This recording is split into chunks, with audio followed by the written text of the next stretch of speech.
All Might's Secret Love Child by JustGettingBy. Read by My Lost and Found. Summary. Todoroki is the one to ask, but he's far from the only one to suspect.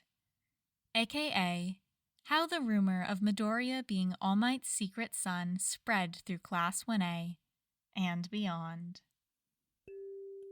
This fic is about 3,000 words and one chapter. This podfic was recorded for Voiceteam 2025 for the challenge They're Playing Our Song. As always, link to the fic is in the description, and on with the story. When asked who started it, the students of Class 1A would point fingers at each other and squabble before finally coming up with the final answer that no one in particular started the rumor, if it was a rumor. Instead, it was a collection of moments, a series of things that had been noticed and catalogued in memories, time after time, where the events just did not add up, given their present understanding of the situations. Class 1A would run through the scenario again and again, and, collectively, they had one answer.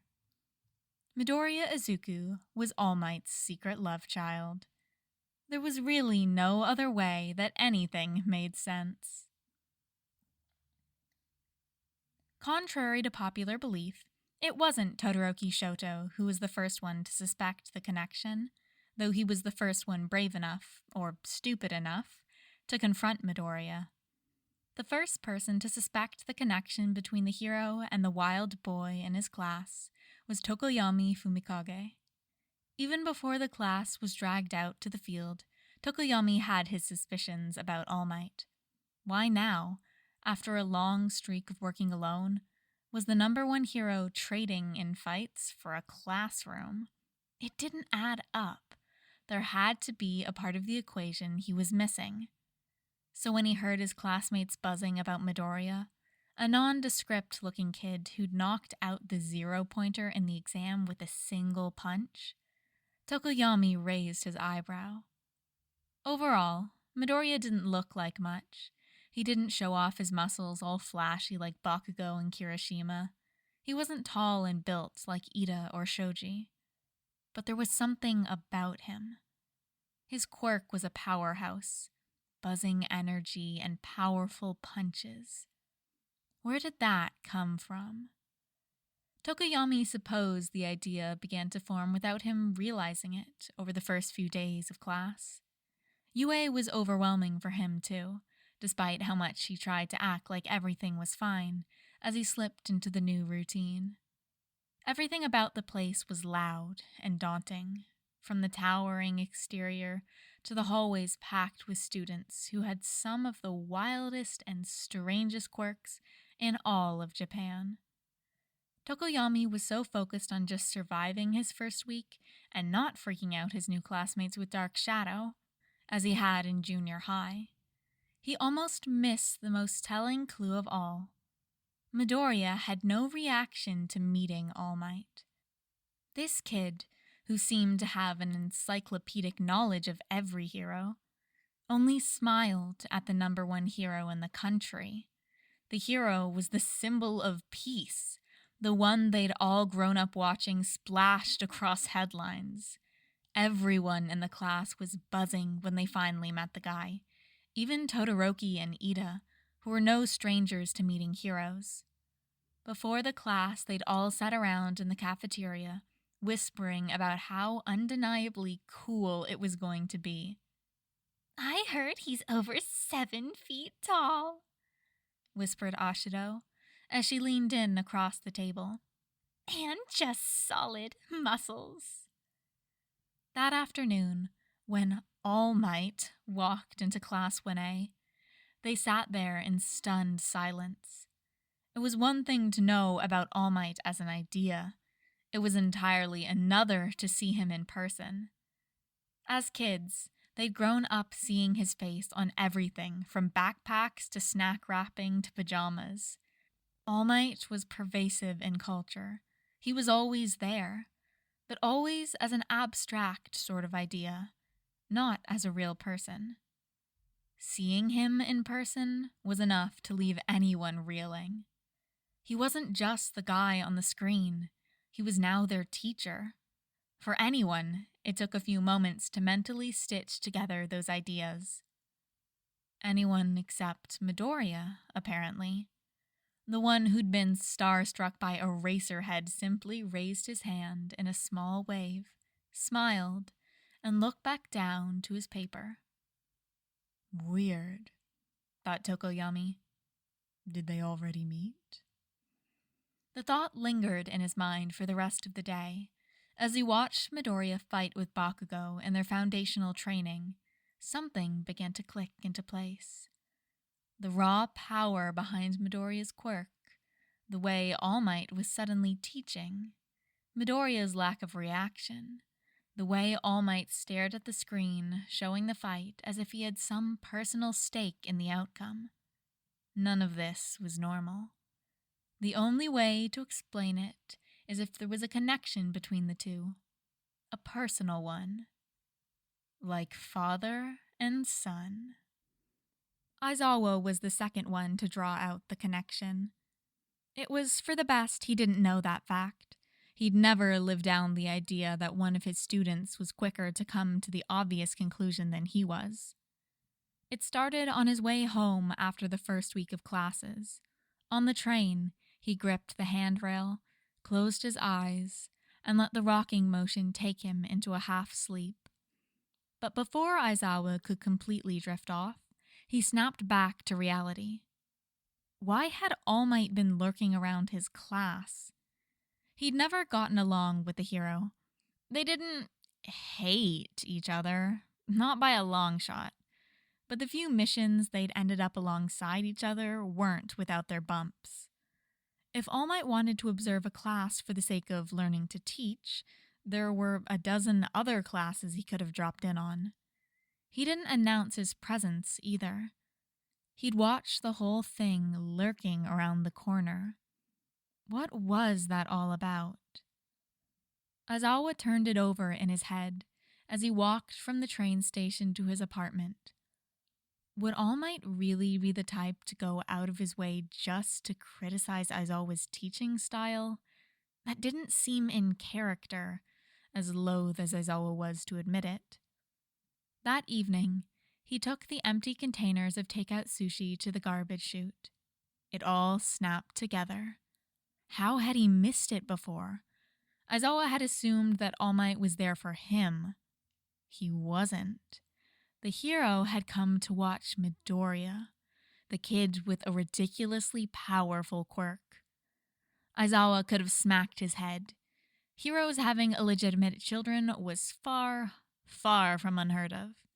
But All Might had done a decent job of maintaining his squeaky clean, family-friendly persona. As he turned back down the hall, he frowned. The idiot. The press would have a field day if they found out. Aizawa's year just became even more complicated. The second week of school, Sero was heading to lunch with Midoriya and Tokoyami when the ground shook behind him. He craned his neck over his shoulder and looked up and up some more. Behind them, in the hallway, stood All Might. His massive hands rested on his hips, and the smile plastered across his face caught the light. "Young Midoriya," he said, his voice booming through the hall and reverberating in Sero's chest. "Would you be available to talk over lunch?" Midoriya nodded without missing a beat. "I'll catch up with you guys later," he said, already taking off down the hall next to All Might. Sero stood there. He blinked. "That was weird, right?" he asked Tokoyami. Tokoyami turned to face him. "I have a theory." Over lunch, Tokoyami told him his thoughts. Sero couldn't say he disagreed. Todoroki knew how heroes actually lived. Despite how they would extol virtues in interviews and act like they were paragons of hope, Most of them were just as messed up as everyone else. Heroes were people at the end of the day, and people were flawed. Having a love child was actually one of the least harmful secrets Todoroki could think of, even if it didn't match with the hero's reputation.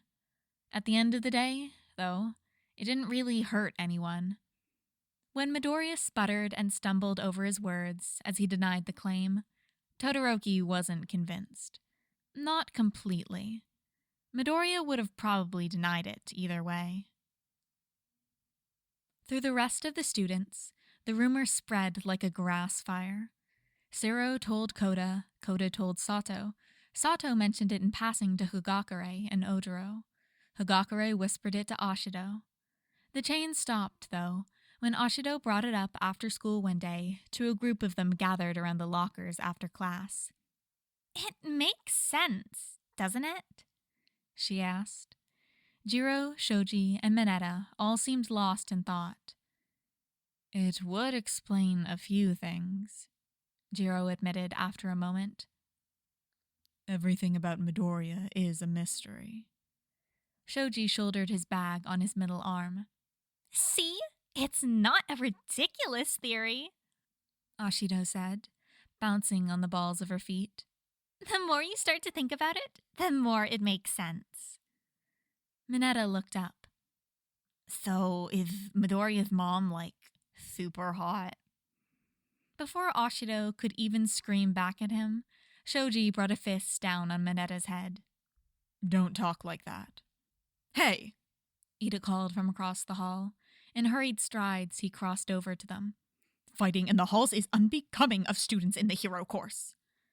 Mineta was making comments about Midoriya's mom. Ida's glare hardened further. "Mineta!" "What?" He threw his hands to the side. "If he got with All Might, he's gotta be banging." "Mineta!" A vein in Ida's forehead bulged. "That's inappropriate." "Ashido was the one who brought it up," he grumbled. Ashido's eyes widened.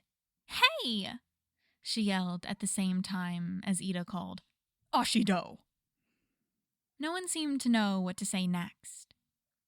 "People have been saying that Midoriya is actually All Might's kid," Shoji finally said. Ida looked up at the group with a steeled glare. "Drop it, or I am telling Aizawa." And, for a while, that was the end of that. The rumor came back to life with a vengeance after the incident in Kamino Ward. In the days that followed, the whole incident hung over the entirety of UA, the entirety of Japan, like a dark cloud, blocking out the sun. Ida wondered how the number one hero could really look like that. He wasn't trying to be rude. Really. Quirks meant that judging people based on appearances alone wasn't only stupid, but also dangerous. Any tame-looking person could be hiding the most dangerous of abilities. It was the ruse that was more unbelievable. All along, All Might had been living a double life. No one, save the teachers, seemed to know. Not even other pro-heroes. When Ida brought it up after dinner one of their first nights in the dorms, to a small group of them sitting on the couches, his classmates nodded in agreement. "I don't know," Uraraka said. She brought her knees to her chest and looked to Sue, who was sitting next to her. "I mean, with the number of people constantly trying to snap pictures of him, I can't believe at least one didn't find its way onto some online forum." "It's the illusion, mes amis," said Aoyama, dropping into the conversation. "No one thought about it because no one ever imagined he could even have a different identity." He wasn't wrong. Ida tapped his finger across his chin. "Makes you think what else he could be hiding." "That was dark for you," Yaoyorozu said. "He's not wrong, though," Uraraka said. "I don't think a single one of us wasn't shocked." They all nodded along. Over the last few days, the class had been unusually subdued. "Well," said Sue, "I think Deku knew." Ida's head snapped up. "What?" Do you remember visiting Deku after the sports festival? I'm pretty sure that was All Might in the medical room. Ida stopped his jaw from dropping. The memory was hazy. He'd been so focused on making sure his friend was all right. He hadn't put too much thought into who was in the room. Ida had assumed he was a school official or something, which Ida supposed he was, just not in the way that he'd thought. He was there, Uraraka said quietly. And Deku hasn't seemed as surprised as everyone else. He's just been down. Sue, Yaoyorozu, and Aoyama all nodded in agreement. Maybe the rumor was true, Ida said, more to himself than anyone else. What rumor? His face warmed. Oh. It wasn't really his place to talk about this, but considering everything that had happened, it might be essential information for his classmates to know. If there was another emergency, they couldn't work on half-truths. Some people were saying that Midoriya is actually All Might's son. After a heavy beat, Uraraka finally spoke up. It certainly would explain a few things. No one disagreed. The rumor roared back to life. The idea that All Might wasn't some untouchable god, but that he also had a normal life, only fueled the fire. After hearing about it from Jiro, Kaminari was the one bold enough to put some pressure on Midoriya. They were walking back to homeroom after heroics on a Tuesday, and Bakugo was berating Mineta, which really wasn't anything out of the ordinary. If you can't look after yourself in a fight, go be an accountant, Bakugo snapped. What's wrong with accountants? Mineta said back. My dad is one. From there, Kaminari would usually tune it out, but seeing Midoriya walking along behind them sparked an idea. No pun intended. Hey, he said. I've known you guys for a while, but I'm not sure what your parents actually do. The conversation flowed easily. Yaoyorozu's were in business, unsurprisingly, and Jiro's were musicians, which also tracked. Uraraka's parents owned a construction company. What about you, Midoriya? Midoriya scratched the back of his head. My mom works for a catering company. And your dad? Midoriya's cheeks flushed red. He stared down at his shoes. It's pretty much just me and my mom. My dad's not really in the picture. You don't ever see him? Not really. Not ever. It's complicated. Kaminari only nodded. There wasn't much else to say. Later that night, before bed, Kirishima stopped Kaminari in the showers. Dude, he said, it wasn't cool today, pushing Deku like that. Kaminari looked up. You mean you haven't heard? Heard what? Dude, Midoriya is totally All Might's secret kid. Kirishima's expression turned blank. Then his eyes narrowed and his head tilted. No. Yeah. Midoriya was mysteriously absent from dinner again one night, which was starting to become a habit. You think All Might took him out? Said Sero. A few agreements rose from the class. They've been spending so much time together, Mineta whined. How are we ever gonna beat him? I mean, I doubt we could beat him anyway, said Kirishima. Who can stand up to All Might Jr.? Bakugo huffed. Midoriya isn't that great. He can barely stand up against me. Yeah, for now, but if he's anything like his dad, no one will be able to touch him by the end of the year. His dad? You don't know? Higakure said from across the table. Deku is totally All Might's secret kid. Bakugo stared at his classmates. Ida and Uraraka weren't the only ones who had enough decency to look down at their plates and not meet his eyes. You all think this? Yeah, Sero admitted. We've kind of been talking about this all year, dude. I don't know how you missed out. His class looked at him as if they were waiting for him to explode. What did they think he'd do? Blow up the table? Instead, Bakugo looks down and laughs. It's a heavy chuckle, the best he's had in a long time. Somewhere along the line, it turned into a snort. You idiots! He snapped to his feet and shook the table. Did you forget I went to junior high with Deku? Bakugo took the lack of response to mean yes. As he sat back down, Bakugo narrowed his gaze. We grew up 2 blocks from each other. I've met his dad. Next time, ask me before you go spreading ridiculous rumors that'll give him an edge. The rest of dinner passes in silence. The last thing Midoriya expected was to wake up to Bakugo staring him down. He yelped and snapped up, the fog of sleep lifting in an instant. Kachan! The rest of the class thinks you're All Might's kid. He spat. Midoriya cringed and sank into the blanket. He pressed his palms over his face and shook his head. The room was dark, at least, and it made it easy to hide the pain on his face. I told Todoroki I'm not. Whatever. I don't care. I shut them down. Oh, thanks, Kachan. I didn't do it for you. I did it for me. Understand?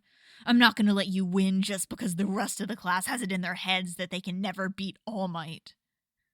Midoriya nodded curtly. And with that, the subject was dropped. At least, Midoriya hoped it was. Aizawa was exhausted, which was really nothing new. In the staff room, he stood by the coffee pot and waited for it to fill. Hey, Midnight said, as she came in, arms full of papers. Have you seen All Might? I've been looking for him all morning. He's training Midoriya, I think, replied Hisashi. Midnight rolled her eyes. I came to see him yesterday, and he told me to wait till today because he was having tea with Midoriya. He spends a lot of time with him. Hisashi nodded along. The coffee finished pouring, and even the smell alone brought Aizawa back from his exhaustion. Well, he said as he poured himself a cup. Some of the students have a theory on that. Do they? Midnight asked, one eyebrow raised. They think Midoriya is his kid. Huh. Hisashi leaned back against the couch. That would explain a few things. What do you think? Midnight said pointedly. Aizawa said, officially, no comment. He wrapped his hands around the warm ceramic and shrugged. Unofficially, he made fucking sure to ditch me before we could get to the Midoriya home visit. I knew something was up, Hisashi said. They don't try very hard to hide it. True. Hisashi tapped his finger against his leg. I just hope there's not any more of them. Aizawa's body froze. He hadn't even considered that possibility. For the sake of his own mental health, he really couldn't be running after another kid who seemed to be born without a sense of self-preservation. There better not be, he muttered into his mug. Either way, said All Might, we shouldn't tell anyone this, right? Probably not. The three of them looked between each other. Aizawa sighed and pinched the bridge of his nose. Under no circumstances does this leave the UA staff. He wondered, not for the first time, if Midoriya would ever stop being a source of his problems. But even besides being his coworker's kid, Aizawa could never kick that kid out of his class. Despite everything, the kid's light was absolutely contagious. And, given the year they'd had, they could all use a little more light. And that is all for this podfic. I love, conspiracy theorist Todoroki, and this is just like roping the whole class into the, somewhat believable conspiracy theory. Like, looking at it from the outside, it's a reasonable conclusion to be like, yes, secret love child. But this is just so well written, and I don't know, I very much enjoyed this. Anyway, as I said at the beginning, this was recorded for Voiceteam 2025. And for those who don't know what that is, let me welcome it in with a Rickroll. Yes, got you, suckers. Kalimba cover of Rickroll. But anyway, the reason is that because this is for the challenge. They're playing our song, which is the first challenge I'm at least posting. I've recorded others already. Anyway, so for Voiceteam, it's a podficking event where there's challenges and everyone has to create podfics that adhere to these challenges. And this one, they're playing our song, was a challenge that involved the team that you're on. I am on the prolific Podfishers, and we chose for our theme song a Rickroll because it's a Rickroll. There's no explanation needed. Anyway, I have done the low point cap this year, so it won't be as much like podfics made for Voiceteam as the previous time I did it. But yes, you will be getting quite a few of those scattered about. Most of them will probably not be My Hero Academia, because for some reason it just so happens that most of the time it's pretty mixed on the fandoms I do. So probably a lot of these will be just coming out slowly as I release those ones more sparsely. Anyway, again, loved this fic. Had a lot of fun making the thumbnail for it, actually. I made it before I podficked it, the conspiracy board, and I just matched up the little photos with the photos already on there. It's like... Anyway, I'm proud of it. I enjoyed it. And that is all. That is enough rambling from me. If you guys like the fic, be sure to go leave the original a kudos, a comments. You can find the link in the description as always. And I will see you guys next time.